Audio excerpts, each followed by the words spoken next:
E aí pessoal, eu sou o Ragnarok, sejam bem-vindos a este vídeo e hoje eu vou estar explicando aí para vocês de forma descomplicada os pilares da programação orientada a objeto. Vocês vão sair desse vídeo aqui compreendendo que os pilares da programação orientada a objeto são conceitos bem fáceis de entender e não é nada complicado, nada que você vai ficar com a cabeça quente tentando entender.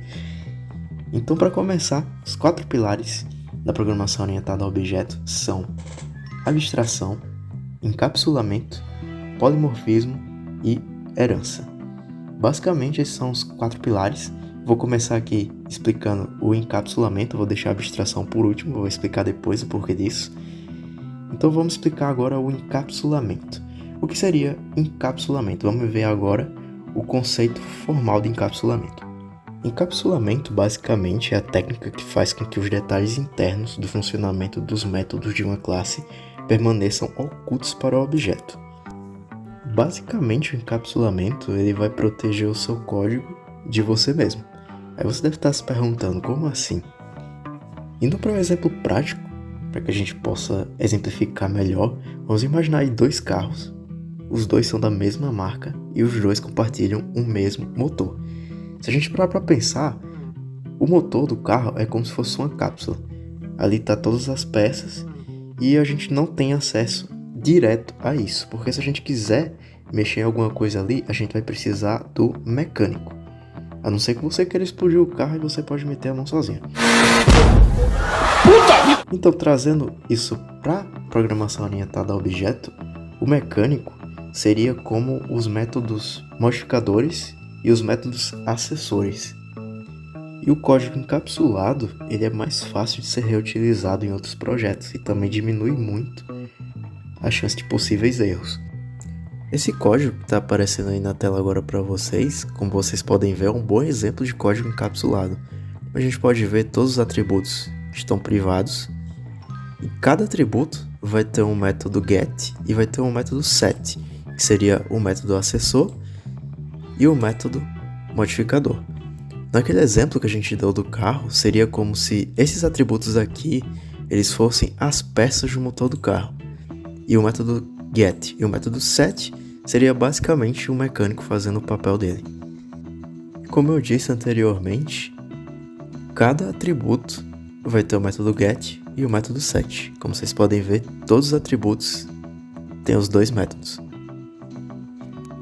Indo agora para o nosso próximo pilar, que é a herança, vamos chamar aí o nosso amigo Raimundo Neto para que a gente possa exemplificar como é o conceito de herança.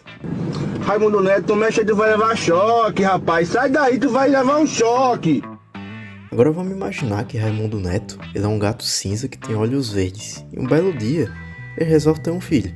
E o filho de Raimundo Neto nasce com o pelo laranja, só que ele vai nascer também com os olhos verdes, que é uma característica que ele herdou do Raimundo Neto.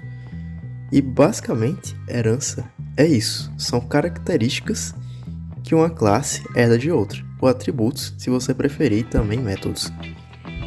Indo agora para o código, a gente pode observar aqui, na nossa classe Charmander, ela está herdando da classe Pokémon. Esse extends ele significa justamente a herança. No caso, ele vai herdar todos os atributos e todos os métodos da classe Pokémon. Como a gente pode ver aqui, a gente tem um Super, que seria basicamente, quer dizer que ele está herdando da superclasse, que seria a classe Pokémon, que é a classe abstrata que vai determinar todos os atributos e todos os métodos que são comuns a todo Pokémon. E basicamente esse é o conceito de herança. Sempre que uma classe estiver herdando de outra, ela vai herdar todos os atributos e também todos os métodos. Indo agora para o pilar do polimorfismo, basicamente o polimorfismo ele significa muitas formas.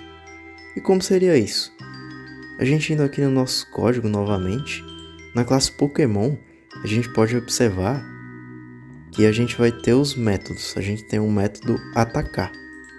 Se a gente for aqui na classe Pikachu, a gente vai ver que o método atacar ele vai estar recebendo isso aqui, que seria no caso, ele iria atacar usando o choque do trovão.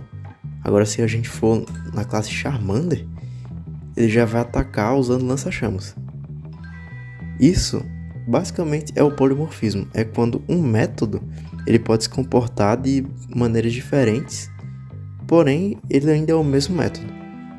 Ele só vai se comportar de maneira diferente conforme a classe. Como a gente pode ver aqui também no Bulbasauro, eu vou usar a folha navalha. E resumidamente, isso é o polimorfismo. A gente pode também dar como exemplo, vamos imaginar aí um jogo de luta que a gente tem que programar e um personagem ele tem diversos ataques.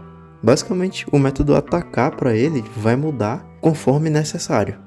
Isso é o polimorfismo. E agora, o último pilar, que é o pilar da abstração, que lá no começo do vídeo eu falei que eu ia deixar por último, e justamente porque tudo isso que a gente fez durante o vídeo é abstração. Mas para dar um exemplo mais próximo da nossa realidade, vamos imaginar que você vai desenvolver um sistema bancário e você cria lá a classe pessoa. A classe pessoa ela vai ter atributos como nome, idade, sexo, vai ter o CPF e vai ter também altura, vai ter peso, vai ter cor do cabelo. Aí você para pra pensar no que esses outros dados, como por exemplo altura, cor do cabelo, ou até sei lá, o número do calçado, no que isso vai ser útil para o sistema bancário. Não tem utilidade. Justamente é você pegar somente os atributos que são necessários, é você abstrair, você pegar aquele conceito e excluir os outros que não importam. Isso é a capacidade de abstração. E basicamente esses são os 4 pilares da programação orientada a objeto. Eu espero que vocês tenham compreendido bem qual é a ideia. Se caso ficou alguma dúvida, vocês podem deixar aí nos comentários. Ou se você faz parte aí da monitoria da qual eu sou monitor, você pode estar entrando aí em contato comigo, que a gente vai fazer o possível aí para tirar suas dúvidas. E basicamente é isso. Muito obrigado pela atenção e bons estudos.